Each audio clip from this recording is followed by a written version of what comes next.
سؤال رقم 1. عربة حديقة كتلتها 20 كيلوغرام، دي أول معلومة، تتحرك تحت تأثير قوة شد 50 نيوتن، أدي القوة المؤثرة على العربة. تصنع زاوية مقدارها 60 درجة مع الأفق. طب ما نرسم عشان نتفرج. يعني أنت عندك عربة حديقة، العربة دي ماشية أكيد في المحور الأفقي، هو اللي قايل أهو. القوة اللي أنا بشد بيها العربية دي تصنع مع الإزاحة زاوية 60. أنا بترجم اللي قاله بس. فإذا تحركت العربة إزاحة مقدارها 4 متر، احسب لي الشغل المبذول بواسطة القوة مع إهمال قوة الاحتكاك، يعني اعتبر مفيش احتكاك حصل. هنا المفروض ما تفكرش ثواني، الشغل ملوش غير قانون واحد، حاصل ضرب القوة في الإزاحة. كده هتزعل. طالما في زاوية ميل يبقى لازم تضرب في كوزين سيتا. هنا بقى حتة مهمة جدا لازم تفهمها، هي مين سيتا؟ الزاوية، برافو. اوصفيها لي يا ماما. أنهي زاوية؟ الزاوية المحصورة ما بين القوة والإزاحة. عشان هستعبطك دلوقتي. سيتا هي الزاوية المحصورة بين القوة والإزاحة، اللي هي هنا بكام؟ بس في أمثلة جاية ممكن ما تكونش هي، فهتحتاج تعمل فيلم كده فتبقى فاهمها هي مين. مش أي زاوية والسلام، الزاوية اللي بين المتجهين بتوع القوة والإزاحة. طب أنا هنا جاهز، القوة اللي أنا استخدمتها 50 نيوتن، مشيتني إزاحة 4 متر، في حين إن زاوية الميل كانت 60. كوزين 60 بنص، و50 في 4 ب200، نص ال200 100 جول. ده مش مثال معقد، أنا هنا بوريك كيفية استخدام القانون. إنما ده مثال هادي جدا في الحالة الطبيعية، بنشوف بس إحنا بنطبق القانون إزاي. من السؤال الثاني وهنبدأ نسخن. بص أنا هحل لحد السؤال الخامس، كل سؤال مهم. يعني الأول مش مهم أوي طبعا، ده بس بيوريك طريقة الحل. تاني تالت رابع خامس كل واحد فيه مهم، مفيش اتنين شبه بعض. السؤال رقم 2، قوة مقدارها 100 نيوتن، أدي أول معلومة، القوة المؤثرة معايا.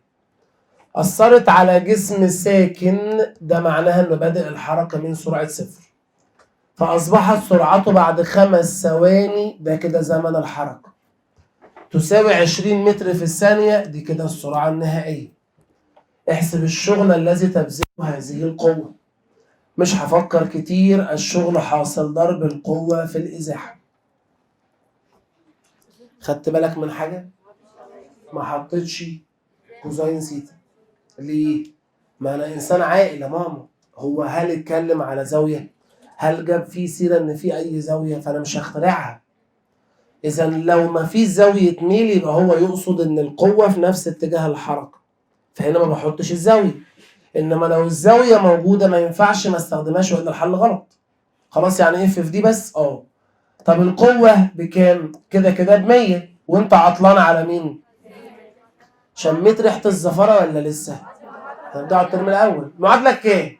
لا لا لا، ولا معادلة هتنفع غير لما تجيب العجلة الأول. طبعا ده كمين صغنن كده. بص يا ماما واسمعيني كويس، المفروض ان انا عايز الازاحة.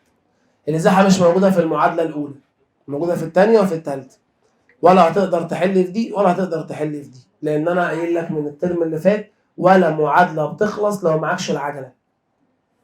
فانت لو بصيت في المعطيات انا معيش العجله، فتعال نعمل هبل، احنا مش فاهمين حاجه اهو. انت قلت لي هنحل من المعادله الثانيه اللي هي بتقول ان دي بتساوي في اي تي زائد نص ايه في مربع تي. فين ايه؟ يبقى انت كنت المفروض جبتها الاول. فبالتالي تعود نفسك مفيش معادلات بتتحل من غير عجله. بطيخه امبارح في نفس الحصه في مجموعات امبارح بيقول لي ما نخليها جي. والله يا حمار قال لي ما نخليها جي. هو بمزاجك؟ هو امتى بتبقى العجله جي؟ عندما تكون الحركه رأسيه، ودي بتبدا مسائلها بسقطه وقذف. يا بيه سقط وقذف، هل انا هنا جبت سيره سقط وقذف؟ مش بكيفك هو. يبقى انت اخويا تروح تجيب لي العجله العاديه اللي هي في اف ناقص في اي على تي. السرعه النهائيه ناقص الابتدائيه مقسومه على الزمن. والثلاثه معاك وانا جاهز. السرعه النهائيه والابتدائيه والزمن. نقطة المسألة 20 ناقص 0 ب20 على 5 تدي 4. كده انت جبت مين؟ 4 طبعا متر كل ثانية تربيع. اجي بقى احل في وعلى فكرة ينفع احل في الثالثة برضه، بس الثانية اسهل، شكلها اسهل والحل بيبقى ابسط. انت بتدور على الازاحة اساسا، والجسم بادئ من السكون، يعني في اي بصفر واي حاجة في صفر بصفر في داهية. يبقى انا هحل هنا بس النص رقم رياضي، والعجلة كانت تايهة بس لقيناها ب4، والزمن من على السؤال 5 تربيعه 25. نص ال4 2، 2 في 25 يبقى في 50 متر ازاحه. كل ده يا أبلة شغل ترم اول، كل ده. فاحنا عملنا ليه؟ عشان نوصل منه ان ال50 متر دول هم الازاحه، فلما يتضربوا في 100 يطلعوا 5000. يعني انت لو لاحظت السؤال محتوى الترم الاول فيه اكتر من الترم الثاني. انا الترم الثاني كل اللي عملته جبت القانون ده. الشغل بيحبها قوي المساله دي قوي. ليه؟ ما هو انا قلت لك من اول الترم ان معادلات الحركه بتعيش معاك الترم ده كله. فاحنا في الفيزياء ما عندناش حاجه اسمها ترمين، وانا قلت الكلام ده من اول حصه في الترم. احنا في الفيزياء ماده مكمله. اي نعم كل سنه في محتوى معين بتدرسه، فممكن تبقى في حاجات محتاجها وحاجات لا، فانت مش بتطلع بكل معلوماتك، بس في حاجات بتكمل بيها. اهم حاجه بنكمل بيها الترم الثاني هنا هي معادلات الحركه. فلازم تبقى عارف المعادله الاولى والثانيه والثالثه بيستخدموا ازاي. فكنا هنا بنوريك ازاي تربط المعادلات بقانون الشغل. طبعا الرابط بيجي منين؟ من عند الازاحه هنا.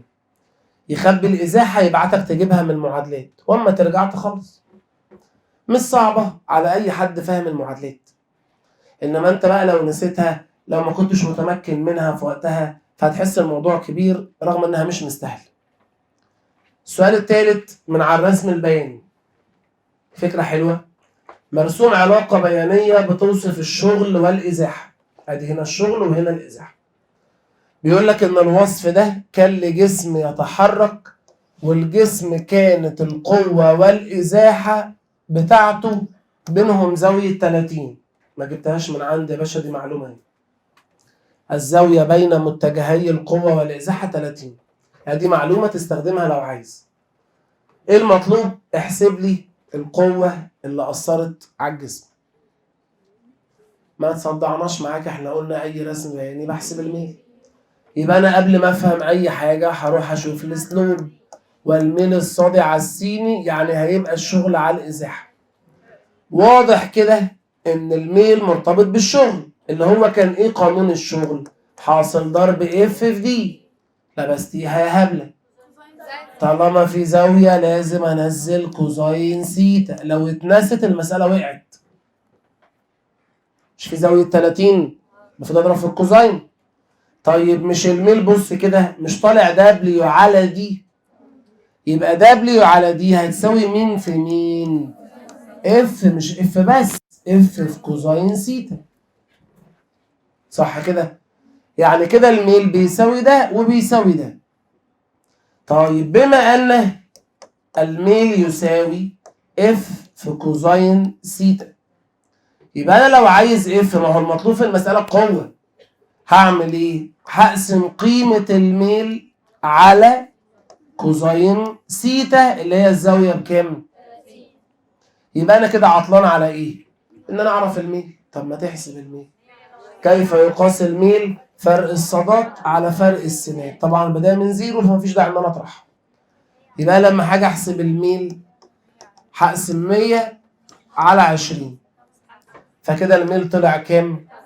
طبعا هاخد الميل اقسمه على كوزاين زاويه 30، فتطلع النتيجه 5.77 نيوتن.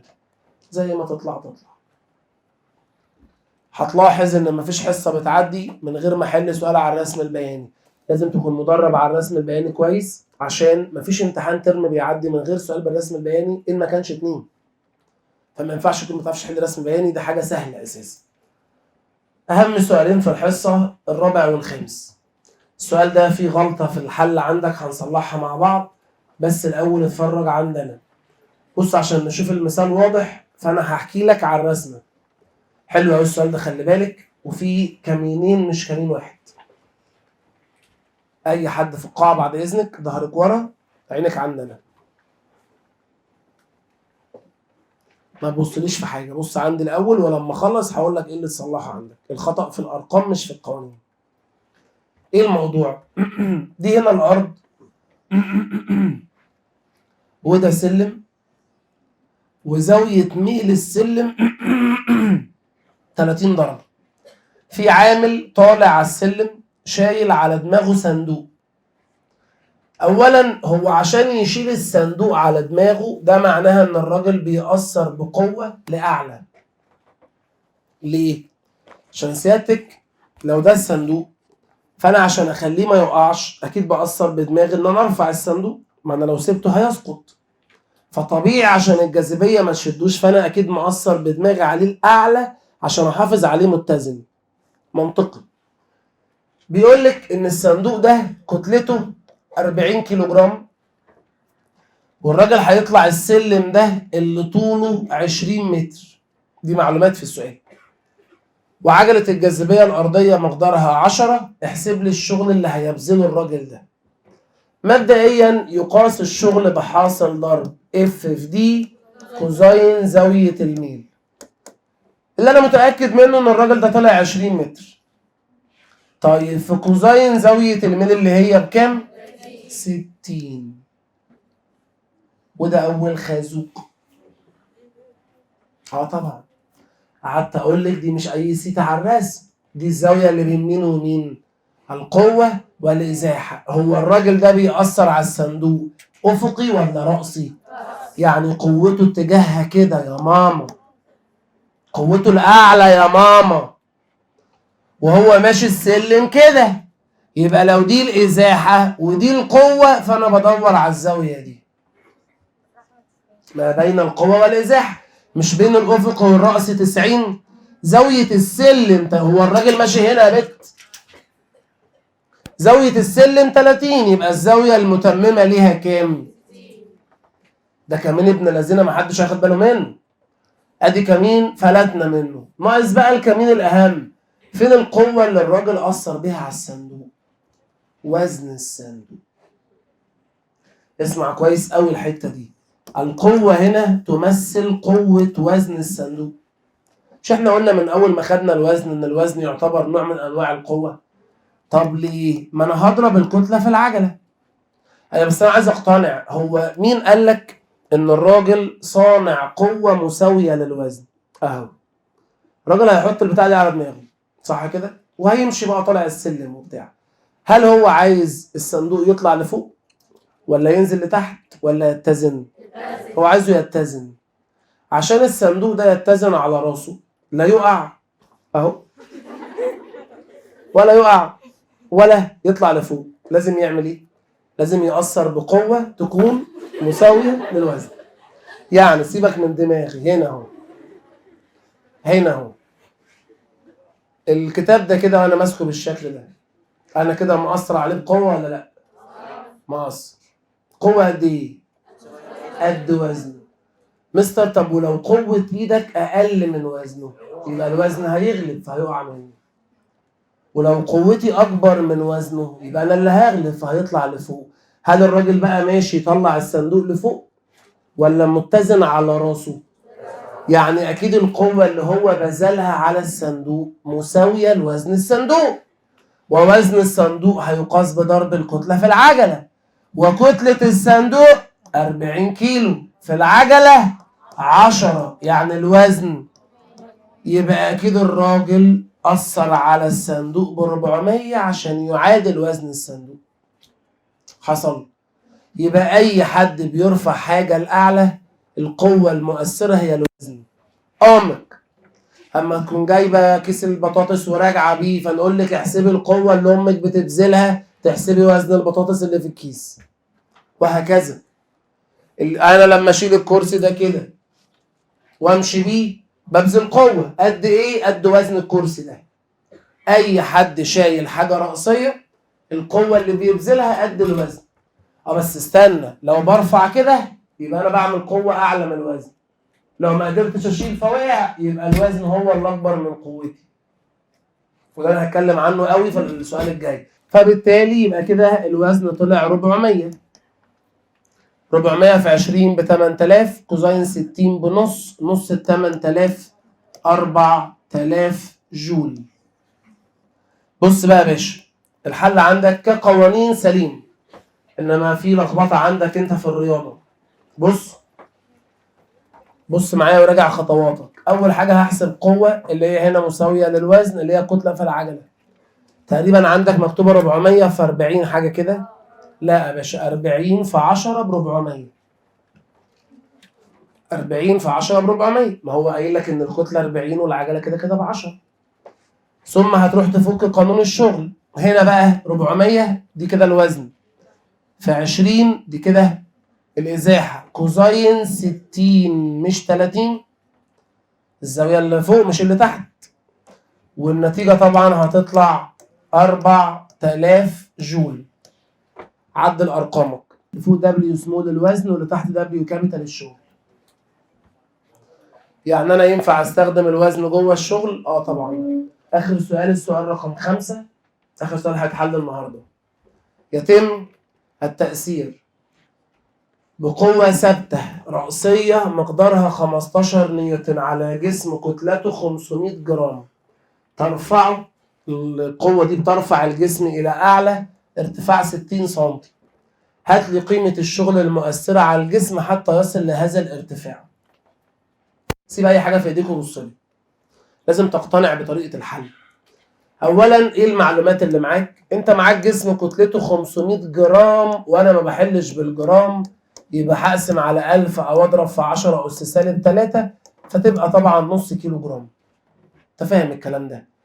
وقال لك إن الجسم ده هيطلع لفوق ارتفاع 60 سنتي وأنا ما بحلش بالسنتي، فهحولها بالضرب في 10 سالب 2 اللي هي اسم على 100 فتبقى 6/10 متر. خير بقى، بيقول لك احنا عندنا جسم، الجسم ده كتلته نص كيلو، هنشده الأعلى بقوة 15 نيوتن. هنشده كده بقوة 15 نيوتن، فده هيخليه يطلع لفوق مسافة 60 سم اللي هم 6/10 متر. احسب الشغل اللي بذلناه. يبان السؤال عادي في كمين ابن لذينه. أولا هنا الشغل هيساوي اف في دي. ليه؟ مفيش كوزين سيتا. أقول لحضرتك، هو أنت أثرت على الجسم بقوة لفين؟ لأعلى، فالجسم اتحرك لفين؟ لأعلى. بص أنا كده أهو شديت كده فالجسم طلع كده. طب مش كده الاتنين في اتجاه واحد؟ هل في بينهم زاوية ميل؟ فبالتالي مفيش زاوية تحسبها، الزاوية 0. في اعتراض؟ وانا كده كده متأكد ان احنا طلعنا لفوق ارتفاع 60 سنتي اللي هم يعتبروا كام؟ 6/10 متر. ده الارتفاع اللي احنا طلعناه. يبقى ناقص نحط هنا القوة اللي هي بكام اهي؟ هي بقى دي الكمين، القوة مش ب15. ليه؟ باشا جسمك ده عشان يطلع لفوق، هو الجسم متأثر في المشهد ده بكام قوة؟ 2. القوة اللي انت بتشد بيها لفوق، وكده كده في جاذبية يبقى وزنه بيشده لأسفل. طب الوزن ده بيجاب حصل ضرب مين في مين؟ مش الكتلة في عجلة الجاذبية؟ طب الجسم ده كتلته كام؟ نص كيلو، والعجلة نص 10. يا رب.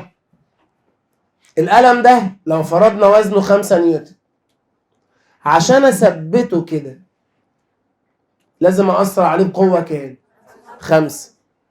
طب لو اثرت عليه بقوة 4 او 3 او 2 هيقع لان وزنه هيغلبني.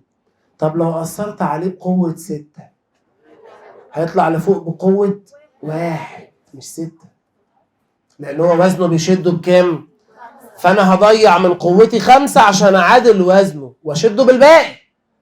يعني بلغة الترم الاول الجسم ده متأثر بكام قوة؟